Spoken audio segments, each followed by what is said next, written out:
Aspen, share some thoughts on adversity in your life. Maybe share a story.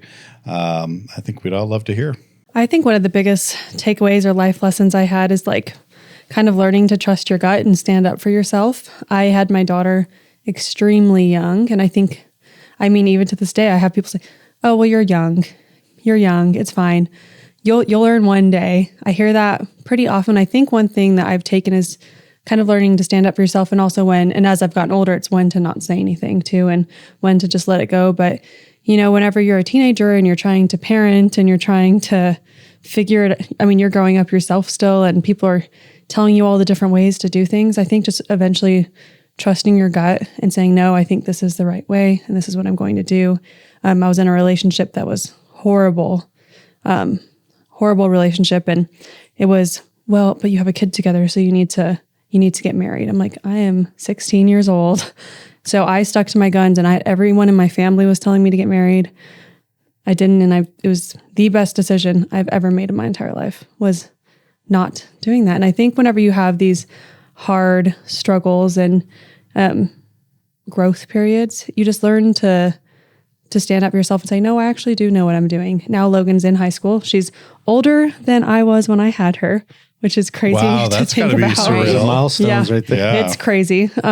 Feels very weird, but it is being like, okay, she actually turned out good, because you never know. You never know until you get a little bit further, but especially when they're so little, she's so good. A great kid. But it just kind of is like the reassurance of, no, that was the right decision. I'm glad that I stuck to it. And I used to be very, as a kid, I was always very, very outspoken. And then whenever I was in this relationship, I was not. I was very quiet and meek, and I let him make all the decisions. And it's probably hard to even picture that now, because if someone even looks at me sideways now, I'm like, but I do think it's like, just, you have to have people almost treat you one way to know, I will never put up with that again. And that's one thing Bryson says, my husband, he always is saying, well, you would never let me talk to you that way. Whenever I talk about other people, sometimes I'm like, yeah, but sometimes it's not worth the argument. And especially in this job, it's been, and how you said the women are always, mine has been men almost exclusively. There's been a few things, but especially I think because I'm doing commercials and investments, and they are always just, it's almost like I feel like I'm being tested with my knowledge, and raise their voice at me or try and kind of, and I found if I just say, hey, I'm listening to you, but I'm going to stop you right there. And you can't talk to me that way. They almost always stop. I think people go, oh, okay, I just need to breathe for a second. But sometimes it's not worth the conversation too. Right. Like if someone calls me sweetie, honey, young thing, I kind of just ignore it, because I don't feel like it's worth the argument. But if someone is being disrespectful and raising their voice, that's when I found I put up with it at one point, and I will never put up with that again. And I also don't talk to people that way.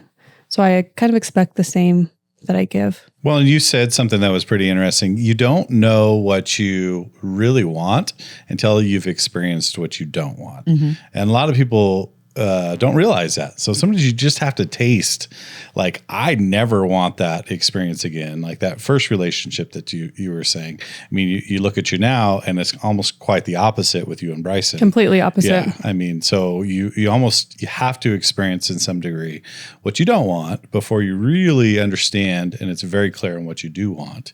But adversity, like you faced, and now you see your daughter who's growing up, she's going to see a whole nother set of challenges. She's going to face another set of adversity that you're not going to face. And you can't try to take that away from her too. I mean, these are things that we have to go through. I heard a teacher say, which is pretty fascinating. She goes, we used to have the helicopter parents that were like always hovering and wanting to help or wanting to do stuff. And she goes, I would take a helicopter parent any day, because now we have the lawnmower parent. And I was like, lawnmower parent, what's that? And she's like, those are the parents that come before the kids and pave away all of the adversity, all of the obstacles. They get rid of every obstacle that kid is going to face. And what does it do? It sets them up for not being successful, because they don't know how to face a challenge and go over it. Or even how to communicate whenever someone's being rude. They just kind of shut down. And you have to learn how to have uncomfortable conversations. You have to learn to advocate for yourself. You have to learn how to get through things because it happens almost every day. You have to figure something out. Yeah. Yeah, and especially at your age when you were being told, you got to get married, you got to do these things, and your gut was like, no. And for you to stick to that, I mean, that was a lot of adversity. People, who are older than you telling you that this is the correct path over here, you've decided that you wanted to go this other path. And like you said, only you can say this, is that was the right path. That was the right thing for me. So thank you for sharing that, Aspen. Paul, I'm jumping to you. Adversity in your life, how has it helped you? I'm good. Everything just goes your way. I'm fine. I don't know. Paul's just a politician. Yeah, I don't need to do this one. I love the what's that cartoon where the guy's like, just bleeding and limping along. He's like, I'm fine. Yeah, just a flesh wound. I was about to say that. Yeah. Well, I would say obviously I was in the military. I think the biggest adversity I had was coming back after being overseas and fighting in Iraq. Was just every interaction with people I would see in a different lens. And that was 22 years ago, and it still affects every interaction I have today. So it was hard at the beginning, and it still affects relationships, friendships, customers.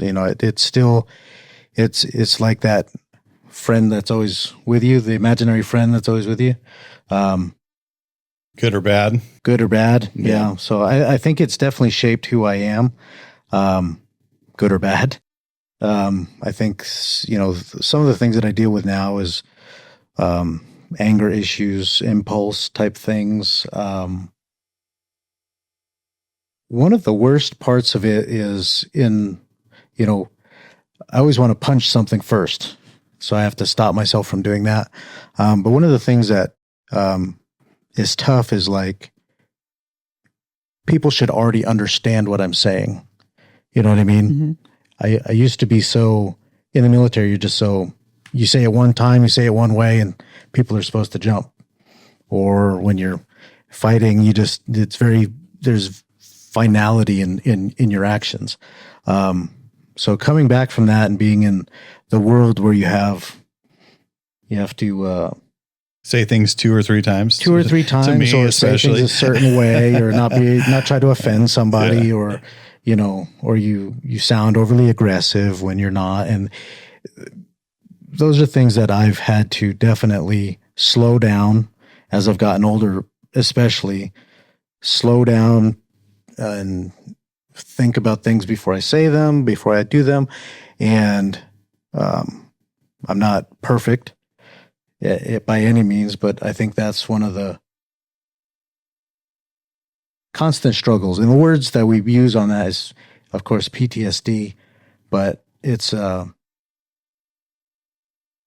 than that. It's not a decision. It's just something that it's kind of like a handicap. I think I was told it was an injury that you're working against always. But do you feel like, because some injuries, like some people are born without an arm and they learn how to drive with one arm. Or I was just talking to someone the other day, actually, who her brother had no arms and drove with just his feet. And he would actually, when he was upset at somebody and he's driving fast and the sister's like in the side, like, slow down.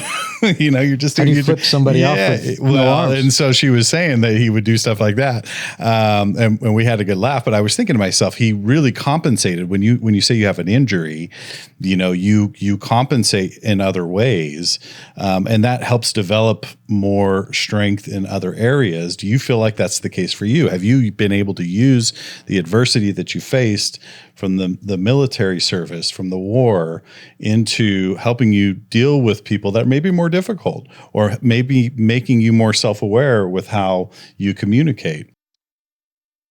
Maybe self-awareness. Uh-huh. Maybe I know that my first instinct is aggression. So if it slows me down, it makes me stop. I don't put myself in certain situations, or try not to anyway. But I think the one benefit that it gives you is